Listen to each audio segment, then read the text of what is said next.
It should, Should? Yeah. in theory. Yeah. We'll see.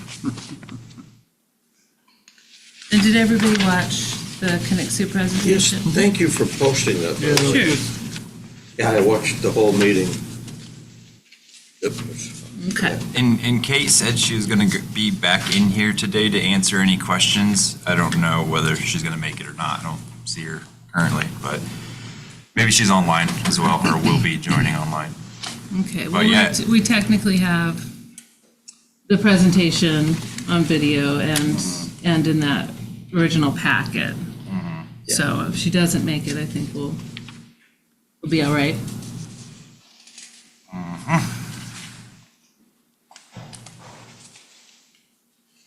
Okay, it is 9 o'clock. Going to go ahead and start the meeting. It is January 23rd, 2025, 9 a.m. Action item number 1 for the board is discussion regarding approval of the WWAC minutes from the last meeting. From the last 3 meetings. Do I have a motion to accept the minutes? So moved. Second, I have 2 meetings. I thought it was 2-2. I have October just- 17th.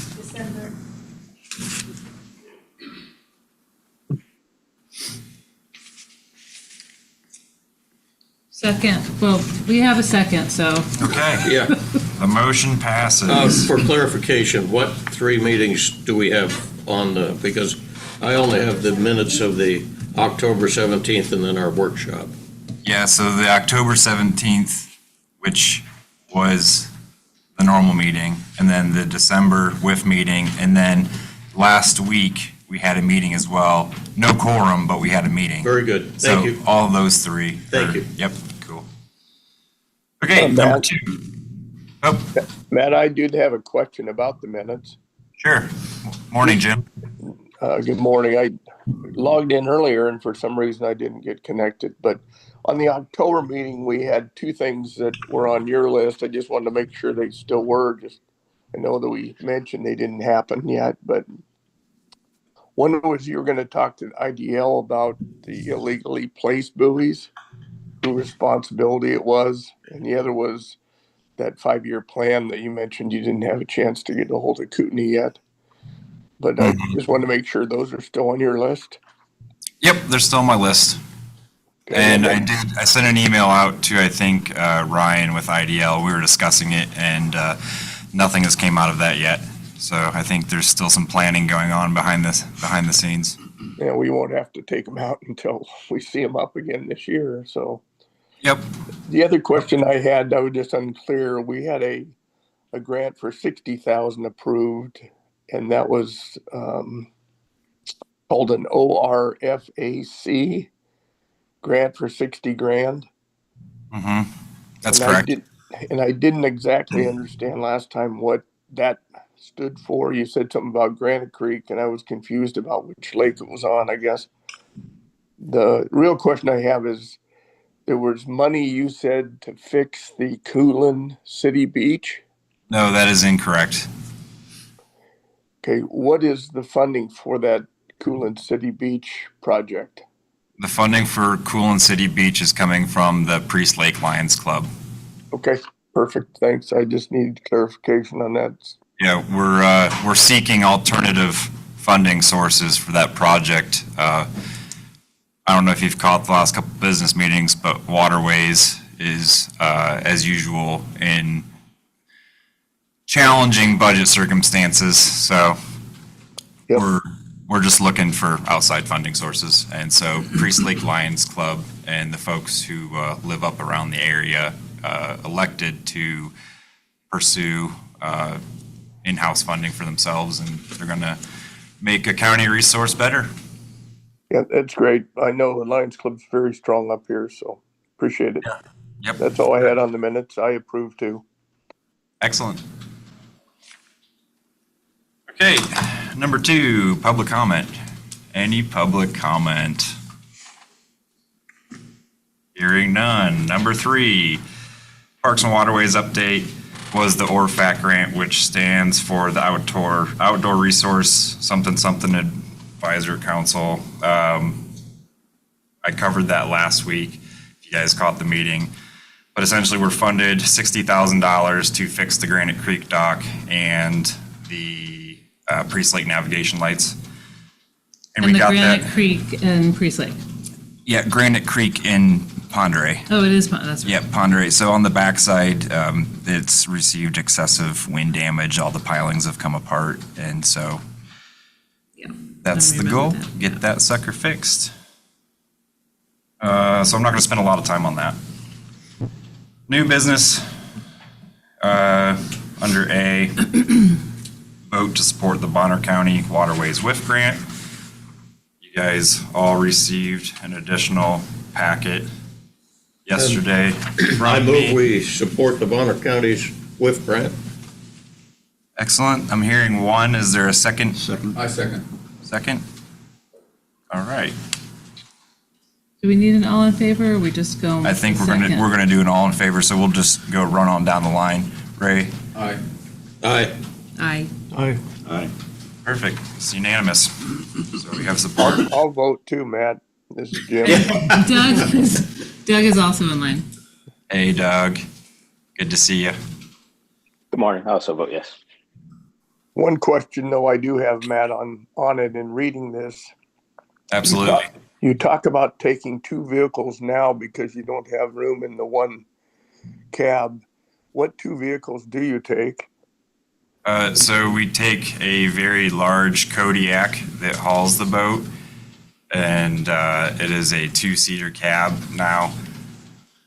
Working on all the navigation lights and buoys is typically a 3 to 4 person job. By the time you have somebody who captains the vessel, another person who's actually reaching over and helping place, and then another person to be in the background helping drag those in and drag them out. So it's, at minimum, it's a 3 person job, typically 3 to 4 if they can get the help. And then the second truck they're taking is typically a 1 ton vehicle that, gets 8 miles a gallon. So both of those vehicles to get 8 miles a gallon are following each other hundreds of miles a day because they're going to all the remote boat ramps in between 3 different waterways, which is the Ponderay River, Lake Ponderay, and Priest Lake. Oh, I got that in your article. I just was wondering what year, make, and models the one you said was 20 years old was. Yeah, it's a Chevy Kodiak or GMC Kodiak. Is that the Waterways Department's vehicle right now? Yes. And how many miles do you think it has on it? Not for sure off the top of my head. Oh, it's maybe wore out. I mean, that's the question. Is it just we really want a crew cab is why we're doing this, or is it because it's the vehicle's wore out? I think it's a bit of both. I think we're seeing higher maintenance costs on the Kodiak. And also, we're just trying to stay ahead of the curve before we have a complete disaster. It takes a long time to acquire vehicles in the government. And so instead of being reactive, we're trying to be proactive with our maintenance plan. So it makes sense. Makes Yes. sense. What is the what's going to happen to those two vehicles then once we get this new vehicle, if approved? Well, the other vehicle that I would say would call the chase rig, that's going to remain in the Parks, Waterways, Rec, and Groomer fleet. So we really aren't going to be getting rid of that. And then as far as the Kodiak goes, we are looking at trying to sell it within the county, and then worst case is it goes to auction. So we're not going to trade that in necessarily. So Bill Wilson pointed out at the last county meeting that it actually can't get traded in. So the option is either it goes to auction or we sell it within the county. Okay. I just was trying to figure out if that would help funding. Yeah, that's part of it. Even if we get a small amount of money for it and we can still help somebody within the county, that'd be beneficial to us and whoever else would have a need for that. Yep. I'm in support of it. I just wanted to get some clarification before I voted. Yeah, Thank you. absolutely. Absolutely. Hey, Matt, can I just make a quick comment on that as well? Sure, absolutely. So just as a recommendation, last year at our law enforcement meeting with IDPR down in Boise, it was expressed that the committee doesn't have a lot of interest in supporting tow vehicles any longer. I am in a similar position to you in terms of the age and reliability of some of my vehicles. So I understand and I totally support your efforts. But I would recommend making sure we reach out to all of the committee members and personally express the need for that with them. I think I've got a lot of value in doing that last year with my grant, and it was approved. And I think being able to reach out to them and explain why it's such a big deal for you will help you a lot in the grading process. So just want to share that. I in the past, I had reached out to some of the more local with grant committee representatives. Last year, I reached out to all of them, and I think that went over well. It definitely does. I don't think anybody really likes being surprised, and a lot of times they offer advice kind of like you are right now. So I have been reaching out to the other WIF board members, and it's been well received. They said just make sure that we have, at least the minimum required 20% match. Make sure we can show a need and make sure we have public support. And so far, I have all that in my grant packet. Excellent. Thanks. Yep. Okay. Let's go with new business action item B. Vote to support City of Sandpoint Waterways WIF grant. Jason, you weren't able to get to the meeting last week, so if you'd like to present any questions or answers. Sure, I'd take any questions. Sure. After the December meeting, I think that I was here for, and we discussed some ideas for what the city might pursue. There was discussion about the possibility of looking for funds to support dredging to facilitate winter low water launching. We reached out and got a quote from Kramer for that, $3.7 million. So it's kind of outside of the scope of a WIF project. Additionally, the city's matching funds are coming from our Parks Capital Improvement Fund. So technically we need to be spending those funds within City Park. Okay. That's how the discussions with Ray, discussions with Kathy Muir, we came to the proposal to improve our boat launch facilities and the boat parking facilities at City Beach, which are 4 decades since any major work has been done there, at least since the city took over maintenance of City Beach Park. We haven't resurfaced the whole parking area and the boat launch or boat parking area either. So the last time the city received WIF funds was to do a similar project at Memorial Field. The outcome was beautiful. We expanded the docks there. We repaved the parking lot. We did stormwater treatment. We redid the boat launch and also added a non-motorized accessible boat launch there as well. So the city has precedent of doing great waterways improvement projects with this grant.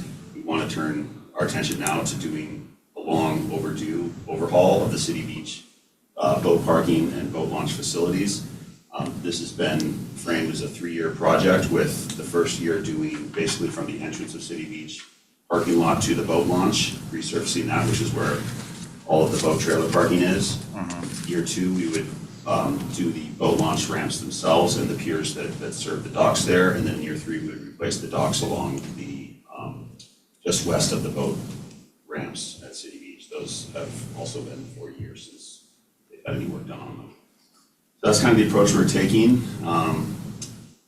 We presented this to Kathy Muir yesterday, and she actually encouraged us to ask for more money than we might have been thinking about, because she thinks this is a really strong application and she likes the phased approach. So that's kind of where we're going on. What you have here is actually a draft. We still have 8 days to finish it. So my team is taking the feedback we got from Kathy yesterday. This was before we got feedback from her. So she had quite a lot of advice on how to improve this grant application. We just haven't had time to implement that yet. Sure. So that's the big picture, though. Did you come up with what the first phase would cost? We're looking at about $700,000 for the engineering and construction of basically tearing out, grinding up the asphalt, regrading, resurfacing, and doing stormwater treatment at City Beach. So we probably work with the Vista to replace the lights as well, because those lights are over 40 years old. So So 700,000, 100,000 match. 100,000 match, $600,000 grant. So 600,000. Yep, and the 100,000 is coming from our Parks Capital Improvement Fund, the largest contributor to which is borage for voters in City Beach. So we're actually using a lot of voter borage revenue to help provide the match for this grant. Sure. So the packets kind of got sent out late last night, and I'm sure you guys have kind of read through Jason's proposal. I think you're right, is if you read the guidelines of the WIF grant, parking is important for WIF, so it's a good project. Now I'll let the board kind of go down and ask any questions they have. Thanks for clarifying, Ray, on the amount. Anybody else have any questions? Just that we get a copy of your final proposal. Of course, yeah, for sure. Molly, any questions? Well, my main question was how much you were asking for, because I saw the 100,000 match, but I didn't know what percentage that was of Yeah, that's going to how. be about 14 or 15%, I guess, match for $700,000. And Sorry, $700,000 project. Ray, from what you know about the funding available through WIF, that amount doesn't compromise the county's ability, like, it's not fully in competition. I mean, about the dollar amount, not the premise of the project. I've got numbers. Yeah, no, I'm just trying to share, that's been a misconception over the last 5 years, previous to when, and just to clarify for everyone, going back when the city of Sandpoint was looking for a grant to do the last project, it was, the city of Sandpoint got like 750,000 and they put like $1 million in it, and back then, the rules of the WIF were 30% maximum any county could take out of the WIF funds. So city of Sandpoint had to do it in 2 phases, and it kind of put a strain on maybe Bonner County waterways, thinking they couldn't go forward, and it was right, they couldn't. Or anybody else. Or anyone in the county Right. couldn't go forward. But that's when we only had 900,000 in the WIF funding available. And since then, the rules changed about 3-4 years ago. It's now 50% maximum for a county, but the funds have doubled. So my last 3 years of going through it, there's no competition, there's no, every WIF grant is held on the merits of the WIF grant. So if we wanted to do more grants, I'm saying it's open, and it's all on merit, so. Also, Kathy assured us that there's around $1.5 million available this year. So if the city were asking for $750,000 and we were awarded the grant, that would probably exclude Bonner County from even being eligible. But since we're well below that 50% mark, if we were awarded the grant, there's still plenty of money for your tow rig. We'd just be waiting on the merits of the application. Right. To see others. And Kootenai County's coming in with a big, and we have, But that's a different, it all comes from the same pot. Do you know what that amount is that Kootenai County is coming after, Ray? Well, when I met with them earlier, it was like 1.2 million with a 600,000 match. So They can't be awarded that much. That's far more than 50% of what's available.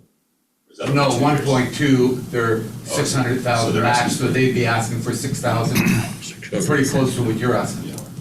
So that's just 2 counties of all the state. From what I heard from Kathy yesterday, Kootenai County's is the only other large grant application they've received. Oh, okay. Most of the others are for watercraft themselves. So they're all under $100,000 for the most part. Oh, So well, that's a good thing. that's why she encouraged us. She's like, there are not other large grant applications besides okay. Kootenai County right now. So she encouraged Sandpoint to, ask for what you think you're going to need. Right, okay. Well, that's good news. Yeah. So when you talked with Kathy, it sounds like you guys are going to be requesting 600,000. sounds like Kootenai County would be requesting 600,000, so that's up to 1.2. So that leaves roughly 300,000 in the pot. Did she indicate that 300,000 would be enough for all those other counties? No, Okay. no, she. You want me to share her exact words? It was, Would love to. we need some strong grant applications to weed out some of the weaker ones. Because they don't like giving money for watercraft, is what she said. Sure. Most of these are for watercraft, and this is not the kind of thing we want to fund. We want to fund facilities. Sure. So those are actually her exact words. We need a strong application like this to weed out a bunch of these weaker ones. So she didn't sound excited about awarding 13 grants for boats. Sure. She wants to award a few large grants for projects, for infrastructure projects. Sure. And it's not like it's up to her, but the committee does. It's her Right. opinion. Yeah. Okay. And she may say like at 1.5, but when we get to that date, over the last 3 years, it's been a bit more. So, could be more. I'm just going to go with whatever Jason says. If Kathy says 1.5, I have a good indication that she probably has a good guess. So I'm just going to stick with that number 1.5 because that's what's been presented. Hey, Matt, I have a question for you, Sure. and maybe Jason can give us some light. It sounds like they don't do boats. Do they want to do vehicles? So, Didn't say they don't do boats. She did not say that. no, if they prefer not to do boats, sorry, but would they prefer not to do vehicles either? So then that puts us in jeopardy. I wouldn't say it puts us in jeopardy. I would say that this is an opportunity that would be missed if we didn't at least try. I just am a little frustrated that we don't have another option, that we're trying to get money for facilities in the county, because there's bound to be another launch that needs some help. But that's just, it's for next year when Matt's got his feet on the ground. Agreed. I'd move we support the City of Sandpoint's WIF grant. Oh, I got a second. Okay, let's do a roll call. Aye. Aye. Aye. Aye. Aye. Aye. All right. Unanimously passes. Thank you guys. And I'll send over a final copy next week. Do I need a signature or something now? Do I need a signature or something now, or do you guys handle that? But let me ask you a I question. think, Is the 700,000? Yeah. Is the 700,000, is that firm or is it just, That's what we're gonna go for. Oh, And that's what it That's is. based on our engineering team's Okay. rough estimates of what it would cost to resurface and do stormwater on that portion of the parking lot. And when you submit that grant, you'll have to have that documentation for what those bids would be, because you have to have proof of how you come up with your budget. Yeah. So it's going to be a hard number, and we'll know for sure as soon as you can figure it out. Yeah. So, Okay. yeah. I think there is typically something that needs to be signed, Alyssa. Can that happen at a later date? So there is something that needs to be signed. The chair signs this, and so Gotcha, that's- now that the board has approved it, as chairman, I will sign that and get that to Jason. okay, Good. Thanks, guys. thanks. All right. And miscellaneous business, number 5, action item, vote to support Project 7B in Conixu Land Trust for the right-of-way validation. Thank you for your excellent presentation last week. So what is being asked is, are we supporting the ability to start looking into similar situations to the Camp Bay situation, where it's who owns what and who's in control of what, and can we spend time validating these right-of-ways? So if you guys watched the presentation last week, then you will know kind of what was being asked. So again, if there's any questions, luckily we have our presenter here. So any questions from the board? Well, I do have one question, Katie. Since we have 2 commissioners here, and if you could share that, we could get their opinion, and we kind of know where we're sailing blue skies here. And Ray, do you want me to share sort of a briefer what I talked about last week? Yeah, I think basically, you're here to ask the Yep. committee to go in front of the commissioners, and if they have good knowledge of what they're. Exactly. Exactly. Yeah. So our question, and I'm like, You can spin around and face them, that's fine. so as we've been doing this work on what a project for the overall project is a water trail that we're continuing. There's a water trail in the Pend Oreille River through Pend Oreille County, and then we're continuing that along the river, all along the lakeshore, back down Albany Falls and all the way up. And so in the process of doing an assessment of public access spaces all along the lake, so we went to every single public access, if it was a county park, if it was a city park, but also right-of-ways. What we found was there are a lot of right-of-ways along the shores of Lake Pend Oreille that have been that don't have either good signage that it's a right-of-way, or it's been somewhat assumed by a neighbor and a boat is parked there or a garden is planted there. And in one case, the case I talked about last week is West Cedar Lane, where there has been actually the post that held the signs from the Corps of Engineers now has a private property, no trespassing, and a cable across the boat ramp, and a dock that's hasn't been validated. That's not the right word, but yeah. So our question was, so we wanted to start by focusing on this one property and saying we would love a right-of-way validation, because all of the maps, all the signage, talking to Matt, they all show that this is county property, end of the road. It is public property. And so in this process, we have a number of these validations that need to happen so that we can determine if they're a great stop on the water trail, and if they're a spot where we want to potentially improve, maybe using waterway grants to improve either broken up launches or adding a bathroom facility. But we really need to go through the process of validating each of these right-of-ways.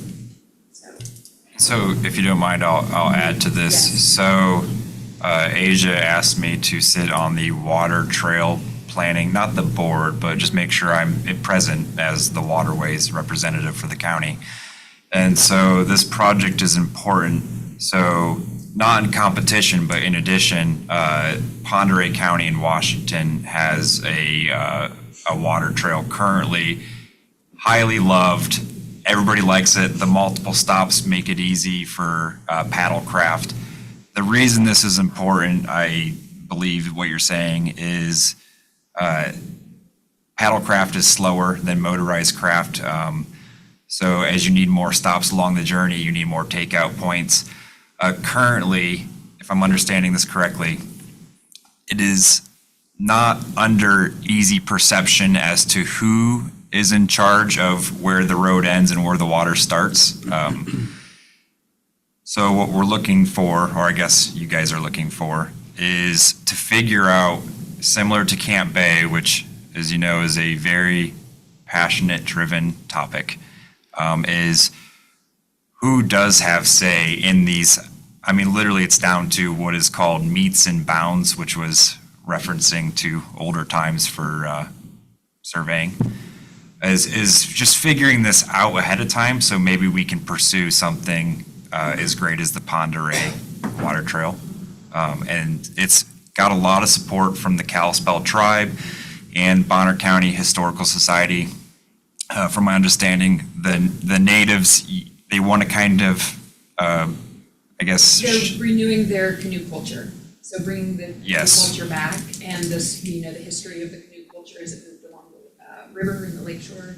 And the goal would be multiple takeouts, signage, interpretation. So this is a big project that we have to start with the small little parts of the project first to see kind of what direction this is going to go.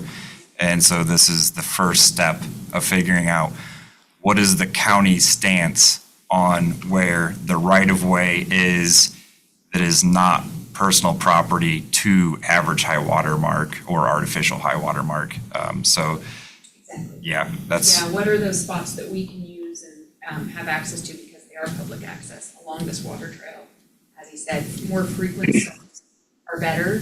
One of the things we also talked to Commissioner Williams about was potentially having a layer on the GIS that was water public access spots that marked them all along the Bonner County mapping system so that they're clearly identified too as this project is going to be a long-term project because, as you can imagine, we'll probably tackle the most important area spots along the water trail for upgrade and for signage posting, and then, but it's going to be a long-term project.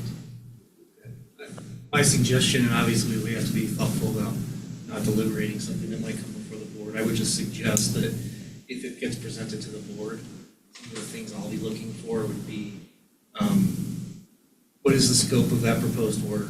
What is the method that's being proposed to make that confirmation? And then what are the costs and who would assume those costs? So those would be kind of foundational questions that I would ask if it came before the board as a member of the board. Great questions. And being such a Conceptually, collaborative. it sounds great, Yes. but the devil's in the details. Exactly. And as we said, there is going to be cost involved. So the collaborative nature, we have all of the organizations, Community Land Trust, Project 7B, Kalispell, Tribe, Bonner County Museum, all of the cities and municipalities, we have the ability to have a pretty strong grants for different, which this is already a grant funded project that we've been able to get for just the planning portion. So there will be, so hopefully we can take up some of that burden that potentially might be there for cost. So those are great questions and we'll address those. Question. Yes. Can you confirm that West Cedar Lane is a county easement? Is it county right of way? Yes. It is. Okay. Katie, do you have any ballpark figure what this portion, the right-of-way validation Yeah. costs? You know what? I do not, because it would involve a survey. Title search? Yeah. And so this is just to recap, is this is an ongoing issue, and what this is stemming from is the public feels like it's misrepresented to have a private property sign warning and a cable across a loved ramp. So I think the confusion comes from the sign and the cable inherently in themselves would deter the average member of the public from wanting to or thinking they have the ability to use this ramp. And so the question is, who has the ability to cable roads if they were within a right-of-way, which to prove that would need to be validated. So this is what that approach is now, is there's a concern in the community, there's a project that's ongoing that I think is multi-agency and a bigger idea for recreation in Bonner County, which is why Katie's here. So right now it's, can we get the interest, you guys, the board, kind of help facilitate the importance to the commissioners. So if the board is in favor of validating the right-of-way and kind of moving forward, to avoid more Camp Bay situations, if you were in vote of support of that, then we'll start formulating more of a plan, probably in the water trail planning of how we're going to present that to the commissioners. This vote is just going to prove that it is a valid concern for a project and among the community.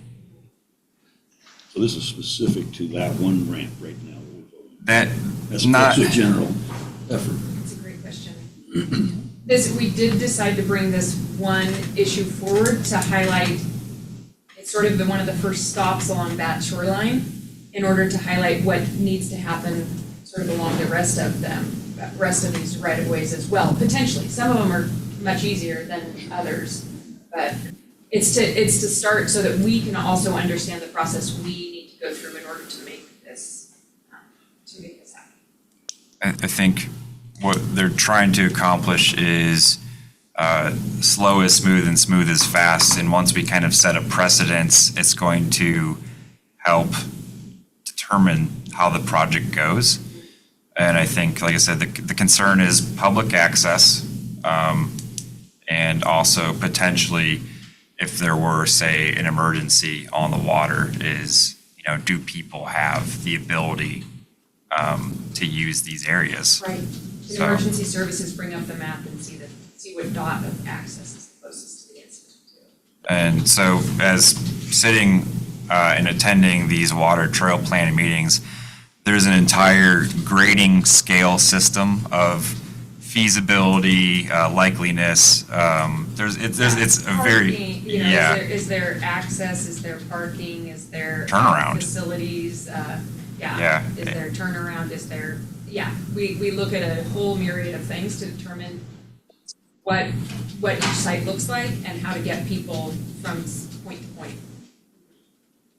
Matt, So, I've got a question. I think what's on the table is in the July 7th letter is the action items, the 2 items that are on there, which is limited just to the, getting the ball rolling.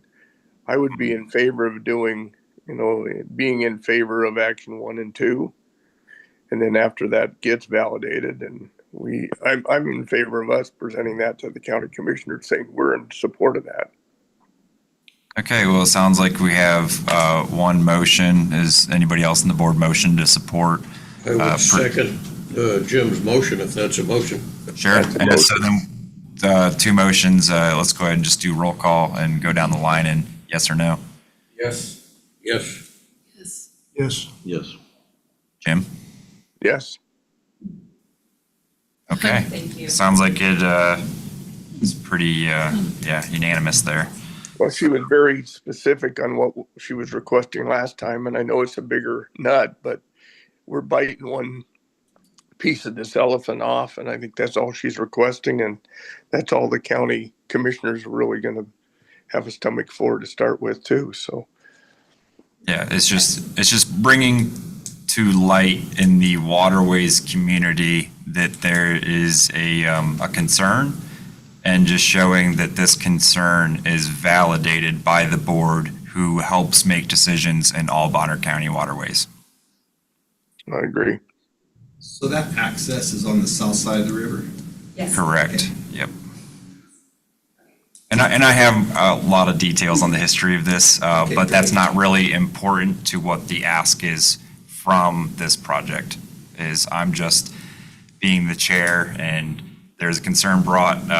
There was a presentation that you saw last week, and so that's what we've kind of accomplished, is that this is important to the project. It's validated by the board, and now we'll kind of converse back and forth until we can bring something to the commissioners and say, hey, the board who helps make these decisions within the community sees this as being important.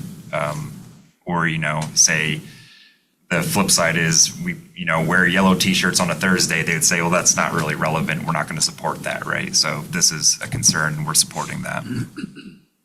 So, okay, old business. Number 6 is the action item buoy process, a 3-part document.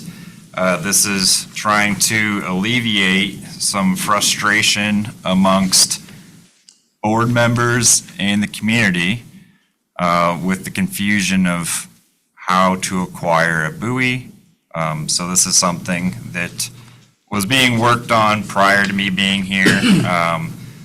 The first 2 parts of that were already approved prior. Now, since then, there's been new board members, and I've mainly focused on reworking the 1 through 6 steps, which just shows a timeline of what the public and the board can expect to happen. Also, this is because every time we get a buoy or multiple buoys, it has to go under an encroachment permit through the IDL. That does cost money, so what we're trying to do is streamline the service. So instead of paying IDL every time for multiple requests throughout the years, is we're trying to be smart with our money, save dollars, and only apply to IDL encroachment permits once a year. That's kind of what this is about. So I'll open up to the board and ask for any questions or wordsmithing or whatever you see you have an opinion on. Matt, I do have just a couple wordsmiths in the very first paragraph. I'm wondering if it wouldn't be good to say where and who they send their or submit their applications to. If this is going to be online, is there if that is clear to everybody, that's what popped out when I read it. The other one is we talk about denials and denied 2 or 3 times. I think it's mentioned in 3 and 4 and in 5. Just wanting to clarify whose responsibility it is to send the denial and how they're going to notify. Is it by letter? Is it by phone? Just so that we say, well, it was denied, but nobody talked to anybody. So those are the only 2 comments I have on the first page.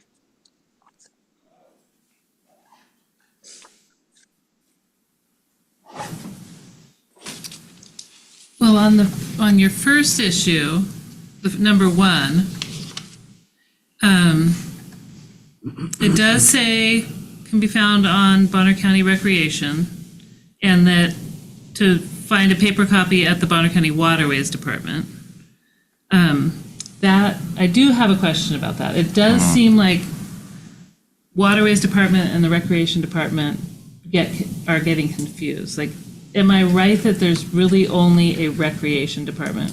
Yeah, this confusion actually stems out in more than just waterways. Is Bonner County has been trying to, I think, keep up with other counties' terminology, but the reality is the person in charge of that department, the director, is in charge of multiple facets: parks, campgrounds, waterways, grooming. Right. Nobody even knows what grooming is when you say it typically. It's an entire snow program that it's like a 2-sentence clause of what you manage, which in reality takes up a large portion of the winter. So there's a lot of confusion even to the groomer board. They're like, well, who's this guy in Parks and Waterways who's controlling the groomer board? And I'm like, well, I'm not controlling anything. I'm just in charge of you to help, So there's a lot of confusion, but there is only one person for all of this, and it's me. In one department, right? One department, that's And it. it is officially called Recreation? So it's not. Okay. So what's being confused amongst the community is that I'm in charge of parks, waterways, and grooming, which are 3 major parts of the program. And it's under the, I guess, terminology of just parks and waterways. Okay. And so a broader blanket term is recreation, right? Okay. And so there is confusion. And then in the past, this position was called the recreation manager. It's only recently that this was brought back to being the director. So there's just a lot of terminology, and an example would be weeds versus noxious weeds. It's a rebranding. The community has been used to calling this the rec department or just the waterways department. Right. There's a lot of disconnect. So that's something. But for the purpose of this, if somebody wants to turn in an application, they're going to walk into the county and they're going to ask where the Waterways Department is, and they'll figure it out. Correct. It's not like nobody will know where that is. So it seems, I think it's pretty clear for the audience that we're speaking to. But I do have a question. Sure. Where is your office now? My office is That's in. the whole point, Molly. I mean, you got We could put it's that. on the website somewhere, and you're sitting there telling people to apply by August 1st, but you're not saying who they turn it into.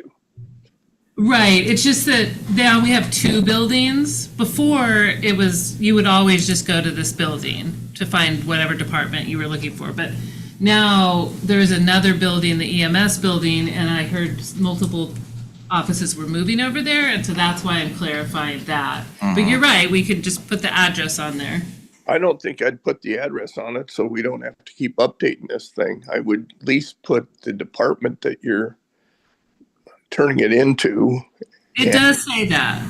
It does say Bonner County Waterways Department. That says where you get the form, so I guess that means you return it to the same place you got it.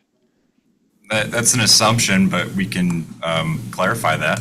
That's the only comment I have. I think we should just decide if we need some. If Molly doesn't think so, that's fine with me too.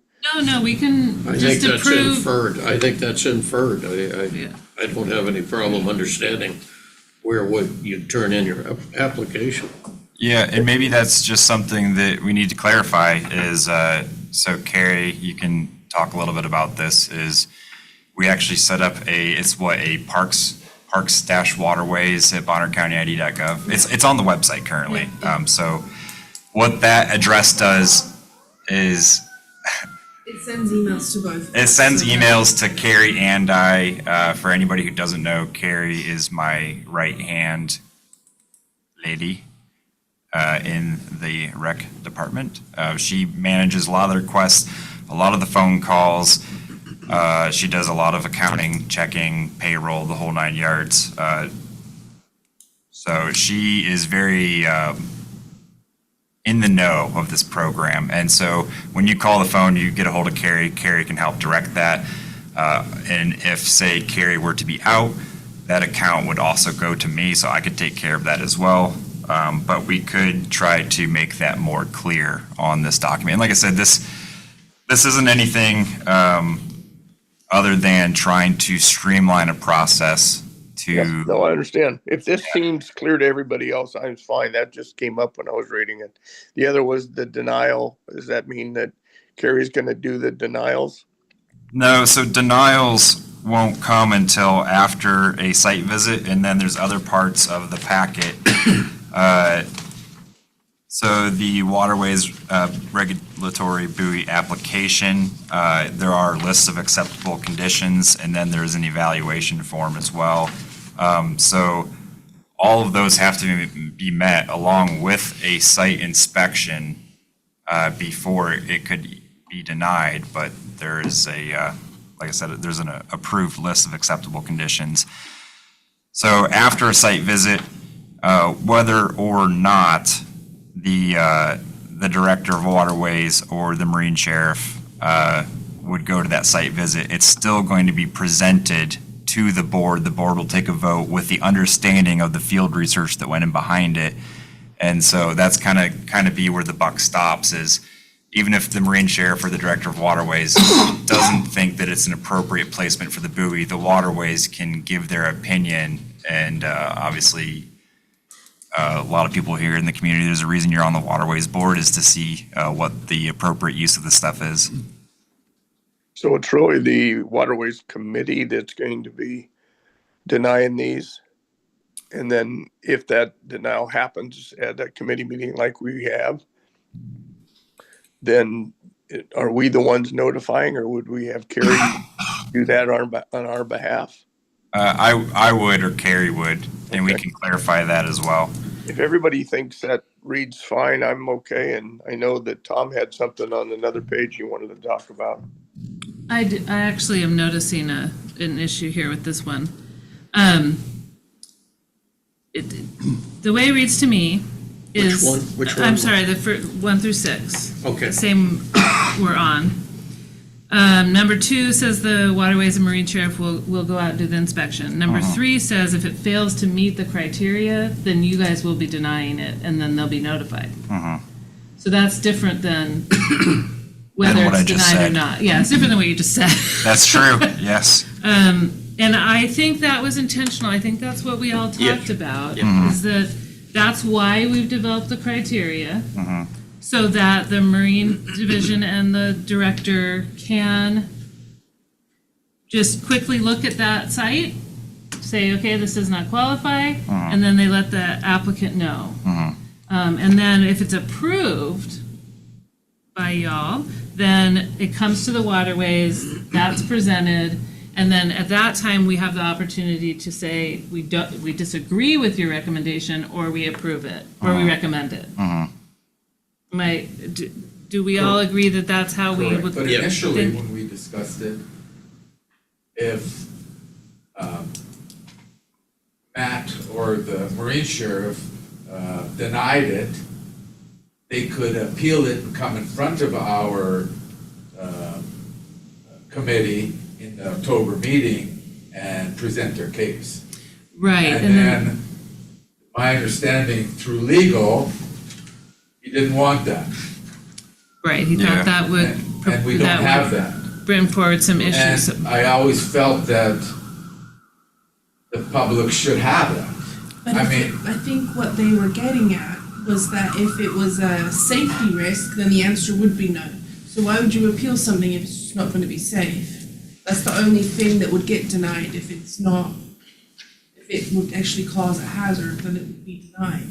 But the applicant might see it differently, and that's how appeals happen all the Correct, I'm time. thinking, Yeah, the waterfront, it'll but be they're not a waterfront owners. specialist either that knows if it's safe to be there, so. No, and that's what Bill Wilson's concern was, is that we're just getting into legal problems with appeals.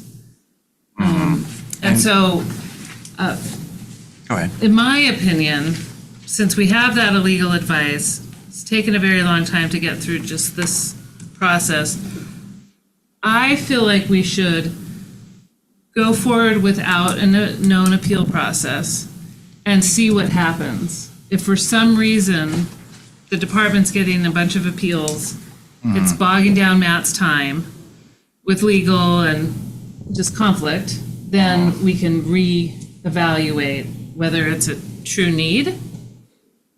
I don't, because we have the legal I agree. opinion. I totally agree. that looked at the I just wanted to document. bring it up. I mean, I think it could be an issue down the road, but at this point, we have the legal advice that we shouldn't include the appeal. And I think No, you- Wayne had No, a, Matt, I just wanted to make sure this revision has been passed by legal. so the problem is that and excuse me for misspeaking earlier on the process, is I have personally edited this document so many times that my brain didn't catch up with the last revision. So this has been not ran through legal yet. So what I'm trying to do is, we have a lot of brains in the room who are really great at wordsmithing. Once we think we got this really great thing, then we'll run it back by legal. If legal denies us and says, whoa, you can't do that. The problem is that I was going to legal so many times for so much careful word consideration that I didn't want to waste the county resource of legal and Bill Wilson. Fully understand, and I think you've done an admirable job from where we started. I could have no problem supporting this as it's written. Okay. Yeah, thanks for that. And like I said, we can continue to even accept this as is with the addition of adding an email and a phone line and explaining where to turn it in. That's no problem at all. It's just a matter of, now we're bringing up denial again and just figuring out how we want to deal with that. And is it truly an issue? I don't know.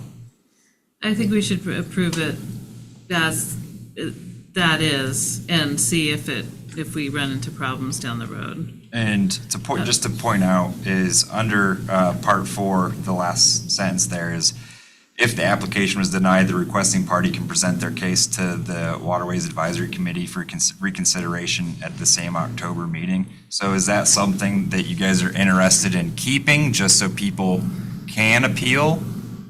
Or is that something that we want to get rid of? I think it's important to have it there because it certainly communicates the appearance of due process.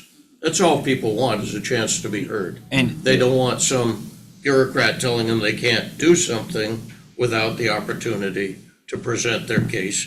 And that we've clearly communicated in the way this is worded. And that's what I'm after here, is just a process. And so we've been, talking about this since I've been in this position, and I think we make this revision a little bit better each time. And I think that we should allow the public, and obviously myself and the Marine Sheriff or whoever's out that day, we have our list. So it's not like it's a personal decision for or against the buoy. It's just, we're reading this, is it warranted? If it's not, the answer is going to be no. If they don't like that answer, then they can come back, talk to you guys, and you guys can say, hey, Waterways Director and Sheriff, we think you should reconsider this because of X, Y, and Z. You can take a vote. And I think that with the experience you guys bring to the table, that would warrant a reconsideration. I agree with Will. I think that gives them an opportunity, so it's fine the way it's written.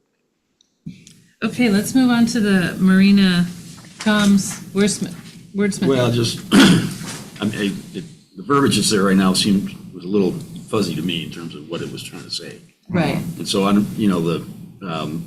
I think what I'm hearing is that marinas with 25% or more slips, with 25 or more slips, and or having more than 50% of their boating facilities available to the public on a first come, first served basis. I guess the first come, first served basis I'm curious about. Yeah. If like I own a marina, so if somebody wants a slip and they call me and say, there's one available, I'm going to give it to them.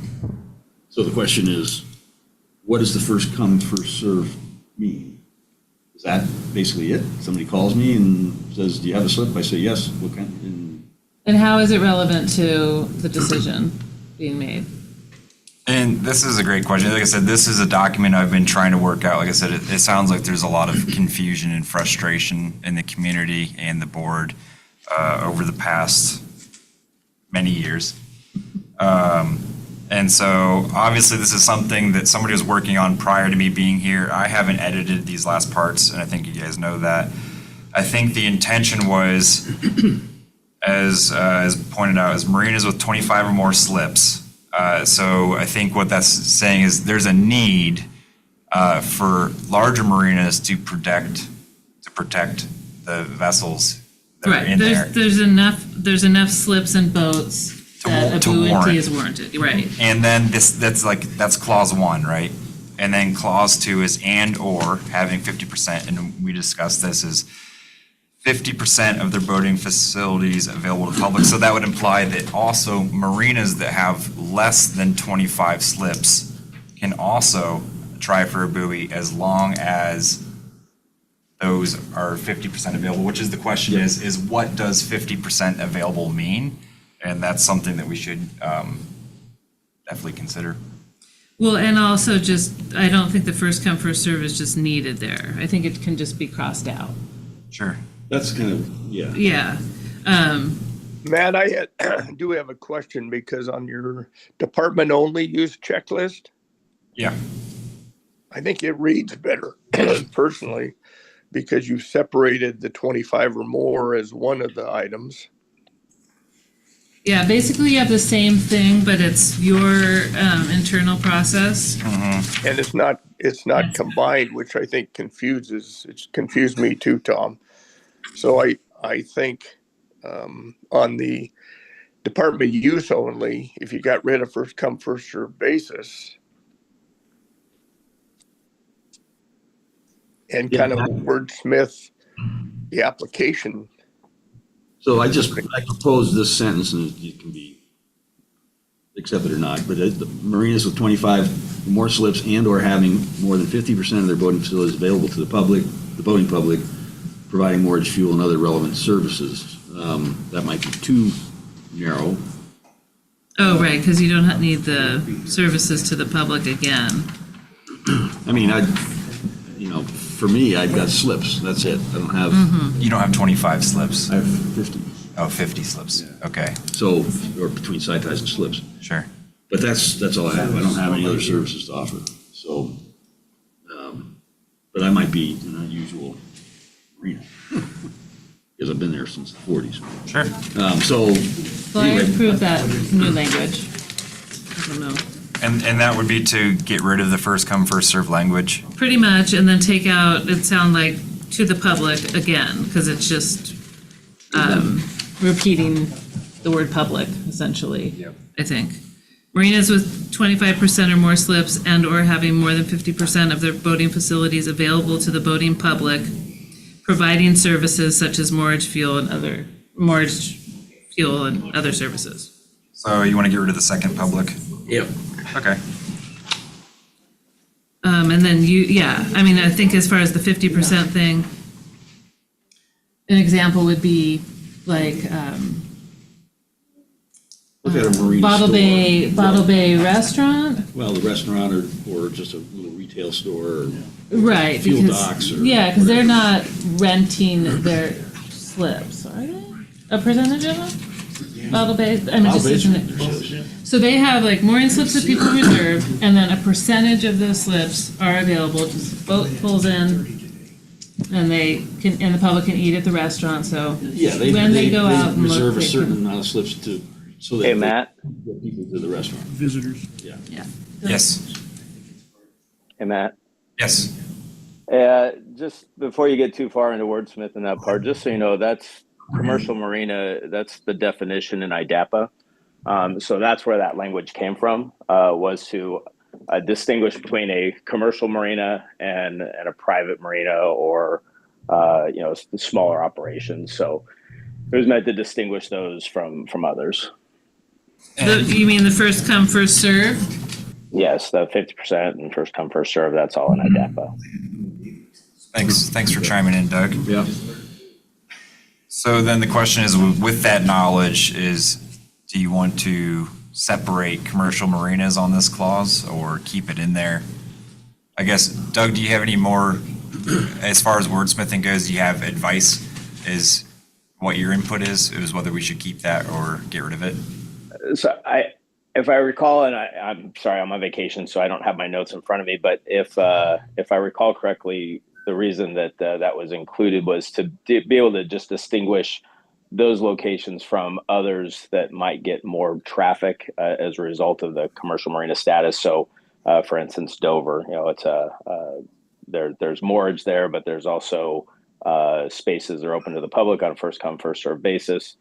They have more than 25 slips, and there's a lot of activity that goes on in there. So looking at places like that, where we might consider a buoy for reasons that we wouldn't consider it in other places that have less traffic, but people want to, maybe argue that, if we put it out, 200 feet, and then we tell somebody else, we're not going to put it 200 feet from your shoreline because that's what the code says, but we're going to put it 200 feet out from the edge of the docks at the commercial marina because of the boat traffic that's there, to remind all those people about that. So I think it was just to try to distinguish that, because I think the intent is to minimize buoys and buoy / sign pollution on the waterways, but sometimes they're more appropriate in places like that by default get more traffic and need to be more regulated than other places on the waterways. Sure. And that thought process of minimizing buoys and signage actually comes from the state. The state of Idaho's goal is to have less signage and less buoys, as you say, pollution per se. So that's not just the opinion of Bonner County, is that actually comes from the state of Idaho, and that is their goal. So I think this is where a lot of this process comes from. Right. Yeah. And it is, as you mentioned, I think the objective to minimize those buoys where we can, because otherwise everyone would want one in front of their house, and then we would have this line of buoys up and down every waterway we have. Sure. So the next question. Oh, go ahead. I would say, and from a law enforcement perspective, the more you put out there, the more people begin to ignore them because they just become a fixture that nobody pays attention to. Currently, when somebody sees a buoy, they actually will pay attention to it because they're not everywhere. But as soon as they become everywhere, that buoy, they just assume it's for 200 foot no wake zone, when it might be a hazard buoy that could endanger themselves and others if they're not paying attention to it. Sure. So the next question I have for you, Doug, is would the keeping or removal of first come, first served basis, would that affect the way this is written, whether that's there or removed? Because it seems like it's the board is supporting removing it. Is there a reason that you think we should keep it? And does it really affect what the outcome of the goal is? Is just a public expectation and process? I think we could also just say, commercial marina as defined in IDAPA, or I know a lot of IDAPA has been pulled into the state code. I'm not sure if commercial marina is in the state code. I don't have that in front of me, but we could then cite, commercial marina instead of trying to wordsmith it with all the extra words to define what is already defined in other places. and then carry out the same objective. Well, I think now that you've explained that to me, I think the first come, first serve does actually clarify. Because, for instance, there's Sandpoint Marina. It doesn't have a restaurant. It does have fuel, but it's mainly, just reserve slips. And so they're not going to have as much, well, I don't know. I can Hard speak to telling this these as well a days. little bit. Hey, Tyler, go ahead. So I'm the Nav Waters guy here in Sandpoint now, just so everybody knows. Part of the reason why that first come, first serve is in there as well is to distinguish, and I think Doug kind of hinted at it. I think there's community docks that are private and require membership or ownership of certain properties. So that first come, first serve is designed to ensure that it's actually available to the public and that those slips are not reserved for people of a particular ownership group, or that they're not going to be just held for a club member. It's like it actually is available to the public. Yeah. That makes sense. So I approve keeping it. I agree. Yeah, that's fine. Okay, so let's go ahead and, anybody else have any thoughts on it, you guys? Win? Move approval of the buoy process as submitted. And I would add, to add like a phone number or an email. Add to the that phone number and one. email. So approval, so support for approval if we add the email and phone and who would be handling this, just make it a little more clear. Yes, extra. Contact information block. Sure, yeah. That makes sense. So moved. Second. Second, okay. Roll call vote. Aye. I, Aye. Jim? Aye. Perfect. Unanimously is approved for support as long as we make those changes. So from here, I will add those requests and then send it back to legal. If legal gives me an ixnay, then I'll bring it back to the board. And if legal approves, then I'll bring it to the county commissioners for approval to make it official policy to help streamline the process. perfect. Hey, Matt, one question I did have, and you can wordsmith if you think it needs to, but the very last regulatory markers are a safety apparatus to encourage safe boating practices. As you read through that paragraph, it says aesthetics is important to Idaho State as well as a county standpoint. Can you tell me where you're reading that at? Yeah, I remember. At the very bottom before Bonner County, that paragraph right above that. That's on page 3. Yes. Distance, that's Bonner County 3-105, distances for no wake zones, that Yeah, section. paragraph right above that. It just, that Okay. sentence, the aesthetics, it's the second sentence. Aesthetics is important to Idaho State as well as a county standpoint. Uh-huh. Just read awkward to me. So you can decide if it's fine. I think we can actually remove the county standpoint because we are in the state of Idaho. That would be fine with me. It just seemed weird when I read it. Well, thanks for pointing that out. Anybody have any other opinion on that? I really don't believe, I think it was, like I said, you guys have been working so hard on this for so long to streamline this. Do you guys have any reasons why we wouldn't want to remove from a county standpoint? Because we're enforcing the state's wishes, not the county's wishes here necessarily.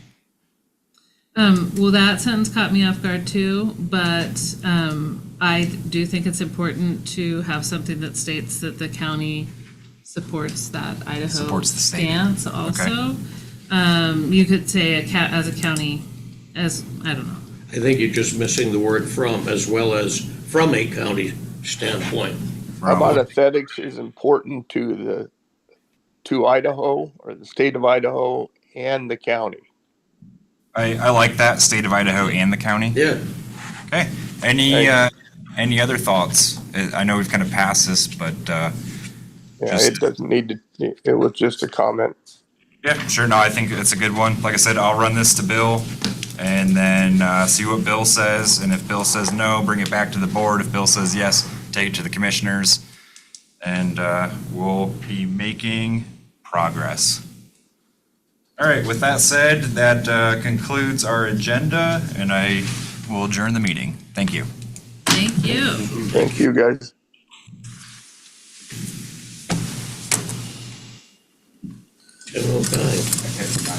Yeah, Record time. pretty good. I'm really trying to push through.